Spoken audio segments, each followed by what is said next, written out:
The text from Mom arrived at 9 a.m. on a Saturday. Charity gala tonight. Grand Meridian Hotel. Need help with coat check. Be there at 5 p.m. Don't be late. Not an invitation. A summons for labor. I stared at the message while sitting in my office at the California Education Excellence Foundation, the $2.1 billion organization I'd built from nothing over the past 8 years. My office had floor-to-ceiling windows overlooking downtown Los Angeles. My desk held 3 awards from the past month alone. And my mother wanted me to check coats. My assistant Jennifer knocked. Director Chin? The governor's office called. He wants to confirm your attendance at tonight's gala. I looked up. Which gala? The education fundraiser at the Grand Meridian. He's giving the keynote. Wants to personally thank you for the foundation's partnership on the literacy initiative. Of course. Mom's charity gala was the same event where Governor Martinez was announcing our joint $500 million literacy program. The program I'd spent 6 months designing. The program that would provide books and tutoring to 200,000 underserved children across California. Tell the governor's office I'll be there, I said. Jennifer hesitated. Are you okay? You look troubled. Just family stuff. Anything I can help with? Not unless you want to check coats at a charity gala. She laughed, thinking I was joking. I wasn't. I was born Amy Chin, second daughter to Richard and Susan Chin. My older sister Michelle was everything they wanted. Obedient, conventional, married to a dentist at 24, producing grandchildren on schedule. I was everything they feared. Opinionated, ambitious, unmarried at 36, childless by choice. Mom introduced Michelle as my successful daughter. Me she introduced as my other daughter, or sometimes just Amy. The pattern started early. Michelle got piano lessons. I got told that one child in lessons was enough. Michelle got a car for her 16th birthday. I got a lecture about earning my own money. Michelle's college was fully funded. I got loans and 3 part-time jobs. You're so independent, Mom would say, like it was a character trait instead of abandonment. When I graduated from Stanford with a degree in public policy, Dad's response was, "That's nice. Michelle just had her second baby." When I got my master's in education administration from Harvard, Mom said, "How much debt do you have now?" Michelle's husband just bought her a new house. When I became the youngest director in California's Department of Education at 28, they asked if I got health insurance. When I left to start the California Education Excellence Foundation with a $50 million grant from a tech billionaire, Mom said, "Nonprofits don't make real money. When are you going to get a stable job?" The foundation grew. Year 1, $50 million budget. Year 2, $200 million. Year 3, $500 million. Last year, $2.1 billion in managed assets and programs. We funded 3,000 schools. Trained 15,000 teachers. Provided scholarships to 50,000 students. Built literacy programs in 200 districts. Our work had been featured in the New York Times, Wall Street Journal, and Education Weekly. Governor Martinez called me personally to consult on education policy. The U.S. Secretary of Education had me on speed dial.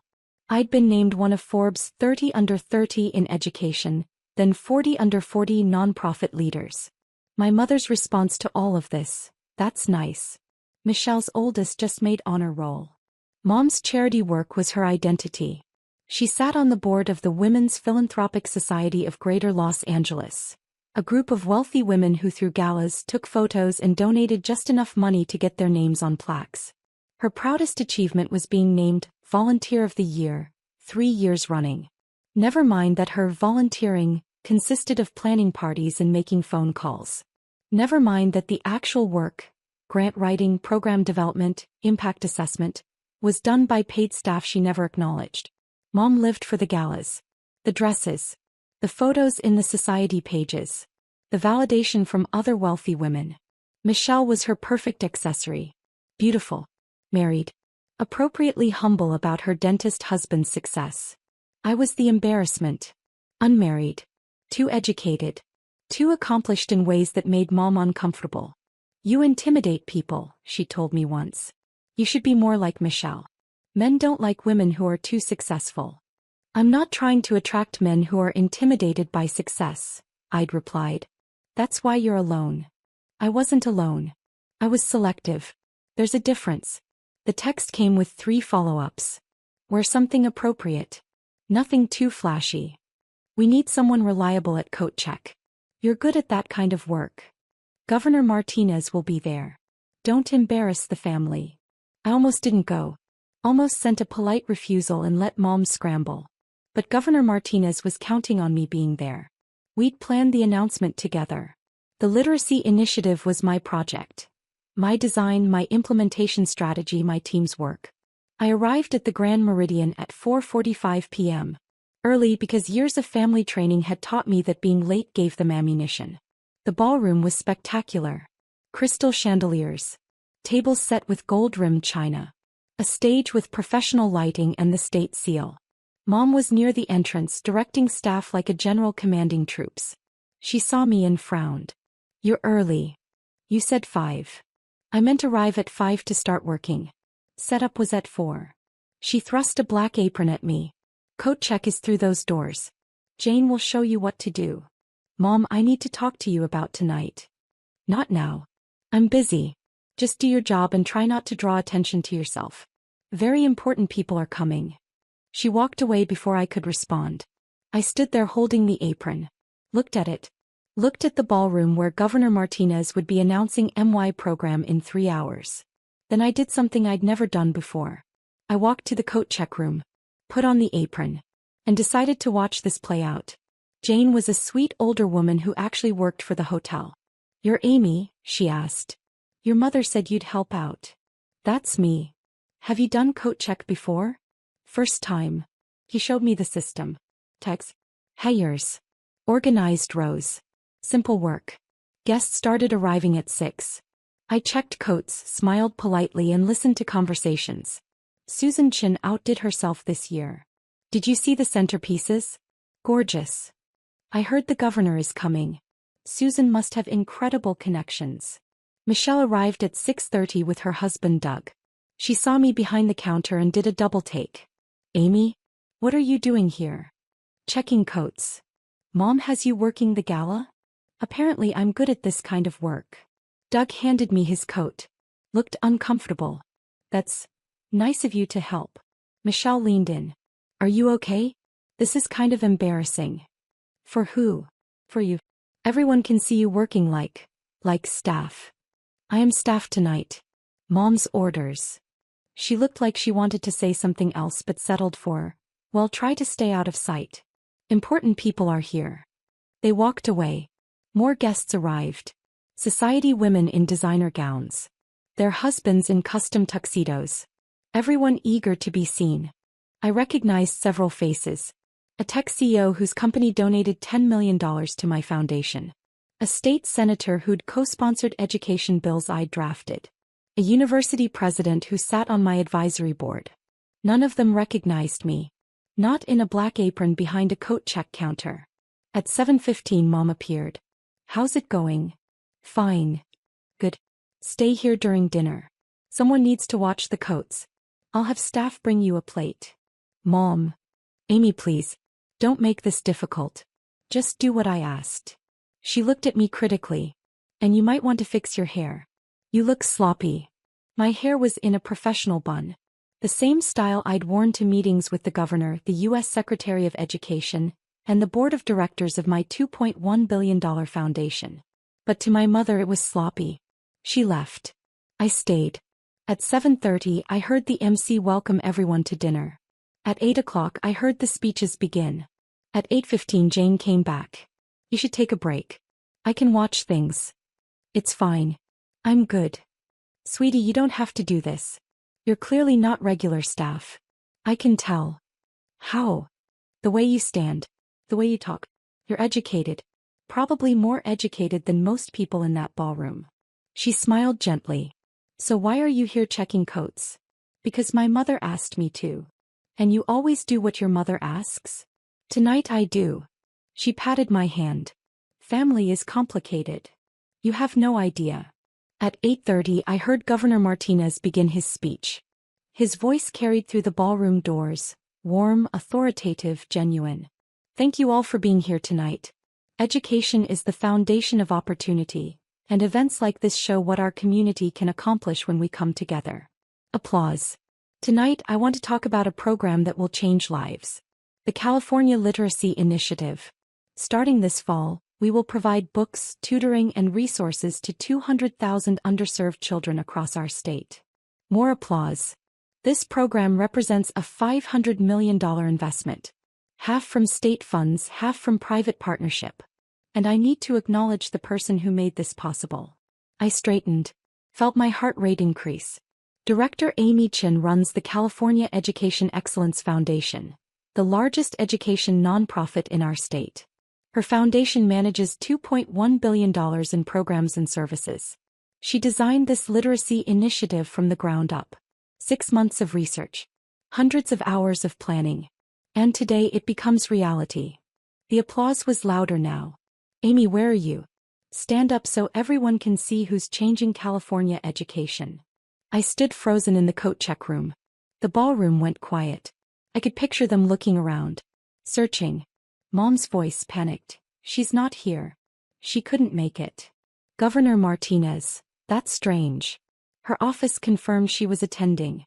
Is she here, Susan? Pause. Then Mom voice tight. She's helping with coats. Silence. The kind that precedes earthquakes. Governor Martinez. I'm sorry, helping with what? Coat check. She volunteered to work coat check. I heard his footsteps. Coming toward the coat room. Jane looked at me with wide eyes. Honey, I think you need to go out there. In a minute. The doors opened. Governor Martinez stood there in his tuxedo looking confused. Then he saw me. His face went from confused to shocked to absolutely furious. Amy? What are you doing back here? Checking coats, Governor. In an apron? Behind a counter. He looked at Jane. Is this a joke? No joke, I said. My mother asked me to help with coats. So I'm helping with coats. He stared at me. Then at the apron. Then back at me. Take that off. Right now. Governor. Amy, you run a $2.1 billion foundation. You designed the program I just announced. You've been named one of the most influential education leaders in America. And you're checking coats. My mother thought. I don't care what your mother thought. Take off that apron and come with me. I untied the apron. Handed it to Jane, who looked like she was watching a movie. Governor Martinez offered his arm. Let's go introduce you properly. We walked into the ballroom together. The ballroom was packed. 400 people in formal wear, all turning to look at us. Governor Martinez led me to the stage. Didn't let go of my arm. Looked genuinely angry. Ladies and gentlemen, I need to address something. When I asked Director Chin to stand, I was told she was helping with coat check. He paused for effect. Let me be very clear. Amy Chin is not staff. She is not a volunteer. She is the director of the California Education Excellence Foundation. She manages more money than most corporations. She impacts more lives than most elected officials.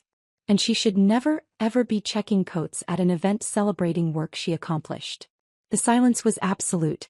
Mom was 3 tables from the stage. Her face had gone from pink to white to gray. The champagne glass in her hand was trembling. Governor Martinez continued. Amy, would you like to say a few words about the literacy initiative? I stepped to the microphone. Looked out at the crowd. Found the tech CEO who donated to my foundation. The senator who co-sponsored my bills. The university president on my advisory board. All of them were staring at me like they'd seen a ghost. Thank you, Governor Martinez, I said, my voice steady. Professional. The same voice I used in boardrooms and congressional hearings. The California Literacy Initiative represents 2 years of research and 6 months of intensive planning. My team at the Education Excellence Foundation studied literacy rates in 500 districts. We identified the barriers to reading success. We designed an intervention that provides not just books, but trained tutors, parent engagement programs, and ongoing assessment. I clicked through slides on the screen behind me. Data. Charts. Impact projections. In year 1, we expect to serve 50,000 children. By year 3, 200,000. Our goal is simple. Every child in California reading at grade level by 3rd grade. Because literacy is the gateway to every other opportunity. I spoke for 10 minutes. Detailed the program structure. Answered questions from the audience. The tech CEO raised his hand. Director Chen, I've been funding your work for 3 years. I had no idea you were here tonight. Why didn't you say something? I was checking coats, I said simply. Uncomfortable laughter rippled through the room. The university president stood. Amy, I've served on your advisory board for 2 years. You've been featured in every major education publication. How did we not know you were Susan Chen's daughter? My mother and I don't often discuss my work. Mom made a small sound. Almost a whimper. Governor Martinez took the microphone back. I think we've learned something important tonight. Success doesn't always look the way we expect. And we should never make assumptions about who people are based on where we find them. He looked directly at my mother. Susan, perhaps we should talk after the gala. It wasn't a suggestion. Mom's champagne glass slipped from her fingers. Hit the table. Shattered. Glass and champagne everywhere. Everyone turned to look. Michelle jumped up to help. Mom just sat there staring at me on stage. After the speech, I was surrounded. The tech CEO wanted to discuss expanding our partnership. The senator asked about education bills pending in the legislature. A dozen foundation directors wanted meetings. I smiled. Networked. Pretended this was a normal Friday night instead of the complete destruction of my mother's carefully constructed image. Michelle appeared at my elbow. Amy, can we talk? I'm kind of busy. Please. Just 5 minutes. We stepped into a quiet hallway. Michelle looked shaken. I had no idea. About your foundation. About the governor. About any of it. I've told you. Multiple times. You never asked for details. You said you worked in education. I thought you meant like a teacher. Or an administrator. I run the largest education nonprofit in California. I've mentioned it at every family dinner for 8 years. But you never said it was worth billions. You never said you knew the governor. You made it sound small. I didn't make it sound like anything. I told you what I do. You assumed it wasn't important because Mom told you it wasn't important. Michelle's eyes filled with tears. She had you checking coats. At your own gala. For your own program. She didn't know it was my program. She doesn't pay attention to my work. How could she not know? How could we not know? I looked at my sister, really looked at her. Saw someone who'd never had to fight for recognition. Who'd been celebrated for the simple act of existing in the way our parents approved. Because you never asked, I said quietly. None of you ever asked what I actually do. You just assumed that because I'm not married, don't have kids and work in nonprofit, I must be unsuccessful. That's not fair. Isn't it? When was the last time you asked about my work? She opened her mouth. Closed it. Couldn't answer. That's what I thought. I want to know now. Why? Because the governor validated me? Because important people recognized me? Would you care if I was still in that coat room? That's not. Michelle, I love you. But you've spent our entire lives being the daughter they wanted while I was the daughter they tolerated. Tonight doesn't change that. It just made it visible. I walked away before she could respond. Mom found me near the bar. Her makeup was smudged. Her hands shaking. We need to talk. Do we? Amy, please. Not here. You made me check coats here. In front of 400 people. I think here is exactly the right place. Her voice dropped to a desperate whisper. I didn't know. About your foundation. About the governor. You never told me. I told you 8 years ago when I started the foundation. I told you every year when our annual report came out. I told you when Forbes named me to their 30 under 30 foot list. I told you when we hit our first billion in managed assets. Kept my voice even. Professional. You said it was nice and changed the subject to Michelle's children. You could have insisted I pay attention. I'm your daughter. I shouldn't have to insist you care about my life. I do care. You had me checking coats, Mom. At a gala celebrating my work. My program. My achievement. And you put me in an apron and told me not to embarrass you. Her face crumpled. I thought you were just helping out. I didn't know. You didn't know because you never asked. In 8 years you've never once asked for details about my work. Never visited my office. Never attended a foundation event. Never read an article about what we do. You're so private about everything. I'm private because every time I tried to share, you compared me to Michelle and found me wanting. So I stopped sharing. Dad appeared. He'd been watching from across the room. Amy, your mother made a mistake. Don't embarrass her further. Embarrass her? Dad, she had me checking coats while the governor was praising my work. She introduced me to people as my other daughter, while I run a $2.1 billion organization. She told me not to draw attention to myself at an event honoring my accomplishments. You could have spoken up. I did speak up. For 8 years. And you ignored me. Both of you. I took a breath. Steadied myself. But tonight 400 people learned exactly who I am. Not who you wanted me to be. Who I actually am. Mom was crying now. Full heaving sobs. People were watching. Whispering. I need to leave, I said. Amy, wait. No. I'm done waiting. I've waited 8 years for you to see me. To value me. To be proud of me. I looked at both of them. But tonight I realized something. I don't need you to be proud. I have a foundation that serves 3,000 schools. I have a team of 200 people who respect my leadership. I have a governor who calls me for advice. That's enough. I walked away. Left them standing there. Left the gala. Left the family that never saw me as anything more than the other daughter. The story hit the society pages Sunday morning. Education director checking coats at her own gala. A family drama unfolds. The article was brutal. Detailed the evening. Quoted witnesses. Included a photo of me in the apron next to a photo of me on stage with Governor Martinez. The contrast was devastating. By Monday morning my phone was ringing constantly. News outlets wanted interviews. Education journals wanted statements. The foundation's board of directors wanted to understand what happened. I ignored most of them. Called a staff meeting instead. Some of you may have seen the coverage from Friday's gala, I said to my team.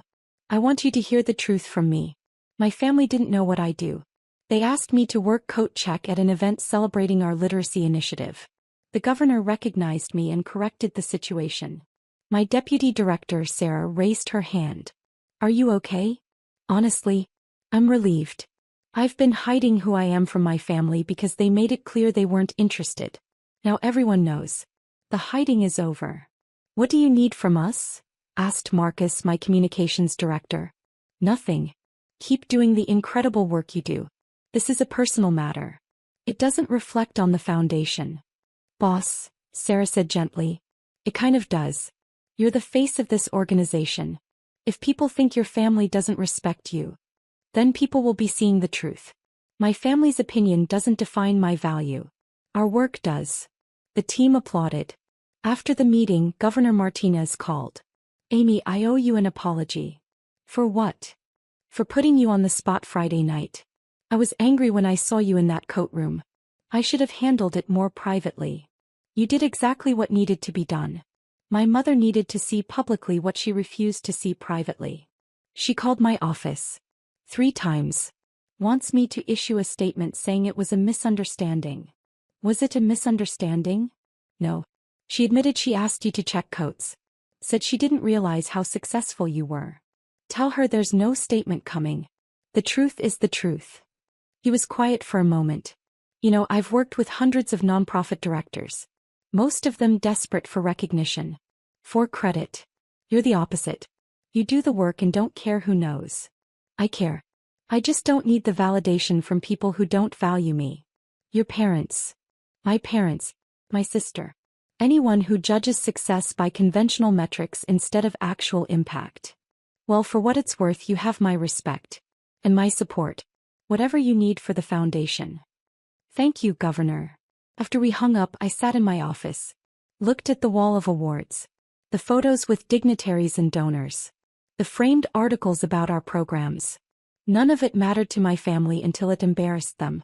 And somehow that was freeing. Michelle showed up at my office Tuesday afternoon. Security called. Director Chin, you have a visitor. Michelle Chin. Says she's your sister. Send her up. Michelle looked nervous. Out of place in her suburban mom outfit among my staff in business attire. This is impressive, she said, looking around. Your office. Your staff. Everything. Thank you. Can we talk? We went into my private office. I didn't offer her a seat. Didn't offer coffee. Just waited. I've been reading about your work, she said. All weekend. The articles. The awards. The programs you've built. Okay. Amy, why didn't you tell us? Really tell us. I did tell you. You didn't listen. But you could have made us listen. Could have shown us articles. Brought us to events. Michelle, I sent you our annual reports. Every year. Did you read them? Silence. I invited you to our 5-year anniversary gala. You said you had a PTA meeting. I don't remember that. I do. Because it was the last time I invited you to anything. She sat down without invitation. Mom is devastated. Good. Amy. Michelle, Mom had me checking coats at my own gala. While the governor was praising work I'd done. She told me not to embarrass her in front of important people who were there because of me. What response do you expect? She didn't know. Because she didn't ask. For 8 years. Neither did you. Neither did Dad. I took a breath. I'm not angry. I'm just done. Done with what? Done trying to be someone you value. Done shrinking myself to make you comfortable. Done pretending that your approval matters. Michelle's eyes filled with tears. We're family. No. We're related. Family shows up. Family pays attention. Family celebrates your success instead of ignoring it until it embarrasses them. I want to fix this. Why? Because you're embarrassed? Because your friends saw the article? Or because you actually care? She didn't answer. Couldn't answer. That's what I thought, I said quietly. Michelle, I love you. But I don't need you. I have a team of 200 people who respect my work. I have partners who value my expertise. I have impact that matters. That's enough. What about Mom and Dad? What about them? They want to apologize. Too late. Amy. Michelle, go home. Take care of your kids. Live your life. But don't come here expecting me to absolve you or them. I'm not angry. I'm just indifferent. And that's worse. She left crying. I went back to work. Dad sent an email Wednesday. Subject, we need to talk. I deleted it. Mom sent flowers Thursday. Lilies and roses. The card read, I'm so sorry. Please call. I sent them to a children's hospital with a note. From the California Education Excellence Foundation. Friday they showed up at my office. Security called. Your parents are here. They don't have an appointment. Tell them I'm unavailable. They're insisting it's important. I sighed. Went to the lobby. They looked small. Diminished. Dad in his weekend casual clothes. Mom without her usual armor of designer outfits and perfect makeup. We need to talk, Dad said. I'm busy. Amy, please, Mom's voice cracked. Everyone is talking about us. About what we did. Our friends. The society women. Everyone knows. Yes. Everyone knows you had your daughter checking coats at her own gala. How embarrassing for you. It's not about embarrassment. Yes, it is, Mom. It's always been about embarrassment. I embarrass you by being unmarried. By working in nonprofit. By not giving you grandchildren. By being successful in ways you don't understand. Kept my voice level. Professional. But here's the thing. Your embarrassment isn't my problem anymore. Dad stepped forward. We're your parents. We deserve respect. You're people who raised me. Respect is earned. And you've spent 36 years showing me exactly how little you respect my choices, my career, my life. We came to apologize, Mom said. I don't want your apology. I want you to leave. Amy. Leave. No. Or I'll have security escort you out. They left. I went back to my office. Back to work. Back to the life I'd built without them. 6 months after the gala, the Literacy Initiative launched. 50,000 children in their first semester. Books delivered. Tutors trained. Programs running. Governor Martinez attended the launch event at an elementary school in South Los Angeles.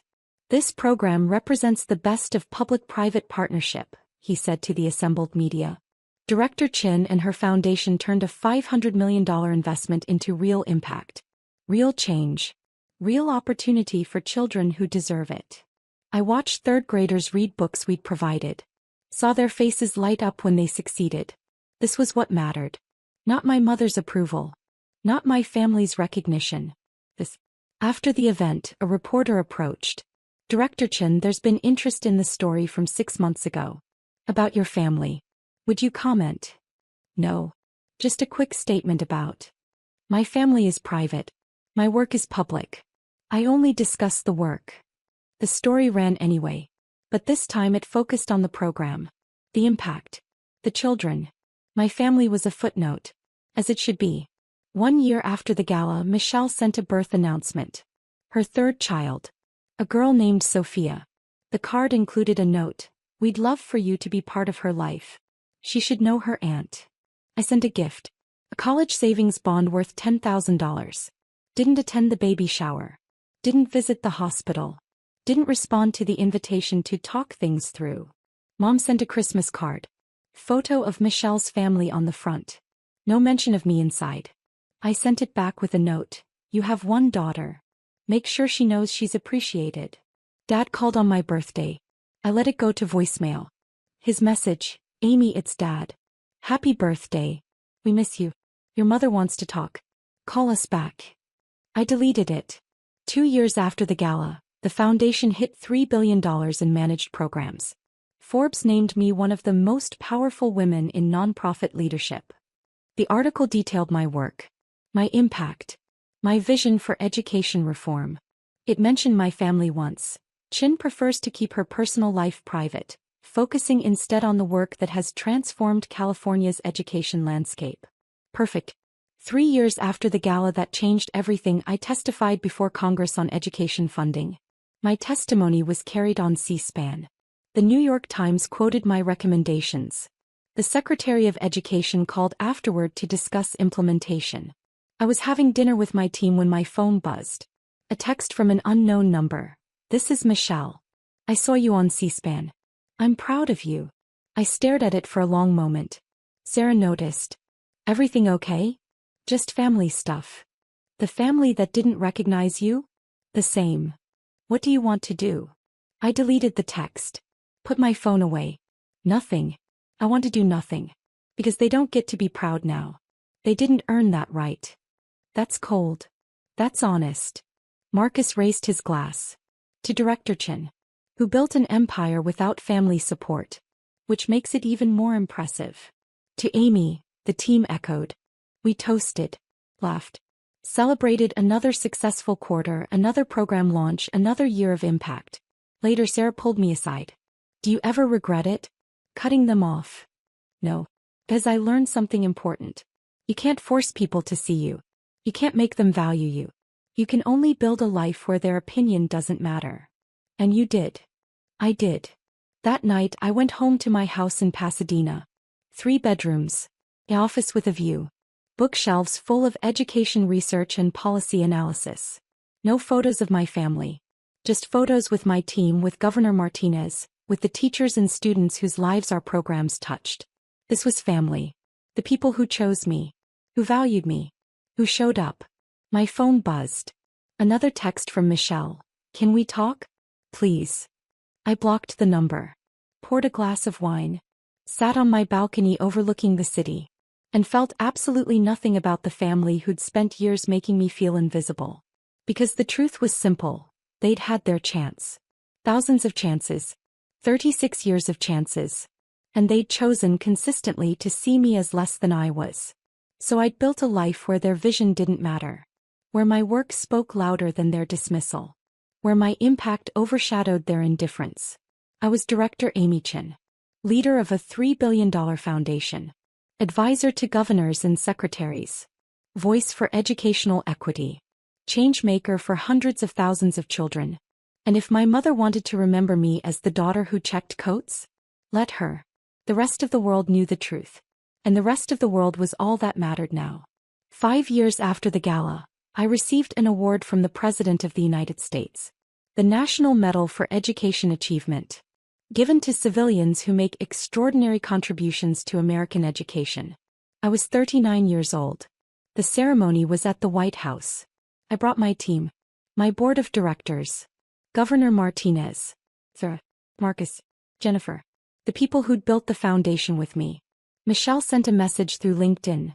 Congratulations. We'd love to attend the ceremony. I didn't respond. Mom sent a letter to my office. I've been following your career.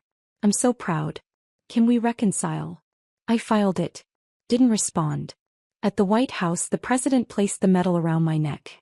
Director Chin has transformed education in America, she said. Her foundation serves over 1 million students annually. Her programs have been replicated in 43 states. Her vision for educational equity is reshaping how we think about opportunity. She represents the best of American innovation and compassion. The room applauded. Cameras flashed. I shook the president's hand. And somewhere in California my mother was probably watching. Finally seeing what I'd built. Finally understanding what she'd missed. Too late. Always too late. After the ceremony, Governor Martinez found me. Your family reached out to my office. Asked if I could help them reconnect with you. What did you say? I said you're an adult who makes her own decisions. And that some bridges once burned can't be rebuilt. Thank you. He studied me. Do you ever regret it? The complete cut-off. No. Because they had every opportunity to be part of this journey. They chose not to. I'm not obligated to let them celebrate the destination after they mocked the path. Fair enough. He smiled. For what it's worth, you've built something extraordinary. With or without them. That's the point, isn't it? It was always without them. They just didn't realize it until it was too late. That night my team celebrated at a restaurant near the White House. We toasted. Told stories. Planned the next 5 years of programs. Sarah raised her glass one final time. To Director Chin. Who proved that family is who shows up, not who shares your blood. To Amy, everyone echoed. I looked around the table. At the faces of people who'd built this with me. Who valued me. Who showed up every day to change lives. This was family. This was everything. And the family who'd made me check coats at my own gala 5 years ago? They were strangers now. Strangers who'd missed everything that mattered. Strangers who'd spend the rest of their lives explaining to people why they weren't at the White House ceremony. Why they weren't in the photos. Why Director Amy Chin, Presidential Medal recipient, never mentioned them in interviews. And I never thought about them at all. Because indifference, I'd learned, was the ultimate power reversal. Not anger. Not revenge. Not even forgiveness. Just the complete and total absence of caring about their opinion. They'd made me invisible for 36 years. So I'd made them irrelevant. Forever.